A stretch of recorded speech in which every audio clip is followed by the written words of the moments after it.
The two ugly sisters were full of the strange princess who had come to the ball. They talked about her all the next day, little dreaming that all the while the beautiful lady was their despised sister Cinderella.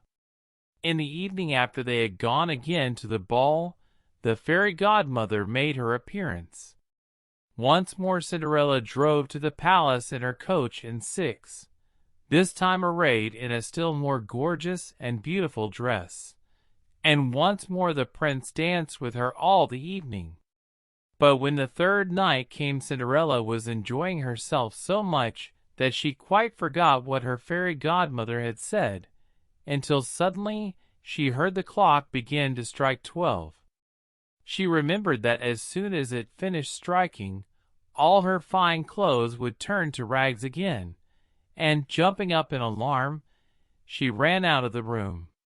The prince ran after her, trying to overtake her, and Cinderella in her fright ran so fast that she left one of her little glass slippers on the floor behind her. The prince stopped to pick it up, and this gave Cinderella time to escape, but she was only just in time. Just as she was crossing the palace yard, the clock finished striking, and immediately all her finery vanished, and there she was, dressed in her old ragged frock again. When the prince came out upon the palace steps, he could see no sign of the lovely princess. The guards at the gate told him that nobody at all had passed that way, except a little ragged kitchen maid, and the prince had to go back to the ball with only a little glass slipper to remind him of the beautiful lady with whom he was so desperately in love. The next day the king sent out all his heralds and trumpeters with a proclamation, saying that the prince would marry the lady whose foot the slipper fitted. But though all the ladies in the land tried on the slipper, it would fit none of them. Their feet were all too big. At last the heralds came to the house where Cinderella lived. The eldest stepsister tried the slipper on first, but it was quite impossible for her to get her foot into it, for her great toe was too big. Then her mother, who was watching eagerly, fetched a carving knife. "Be quick, cut the toe off," she said. "What? 133.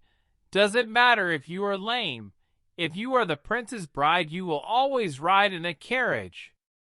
So the eldest sister cut off her big toe, but it was no use. The slipper would not fit, and at last she was obliged to hand it to her sister. But the other sister had no better luck.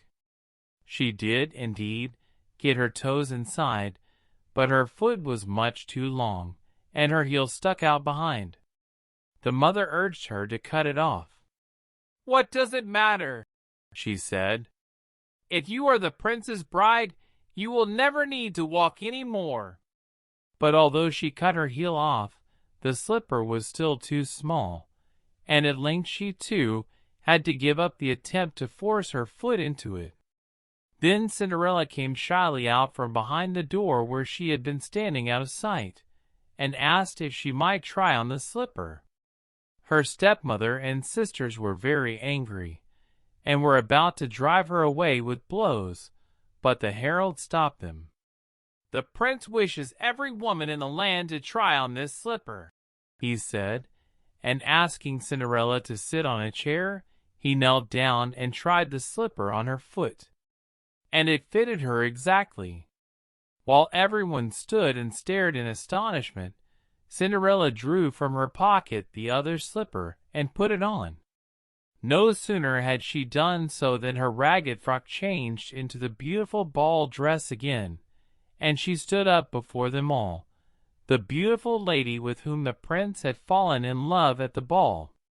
The prince was overjoyed to find her again, and they were married at once with much pomp amid great rejoicings.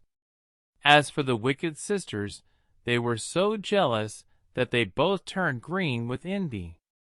They grew uglier and uglier every day, until at last they grew so dreadfully ugly that nobody could bear to look at them any longer.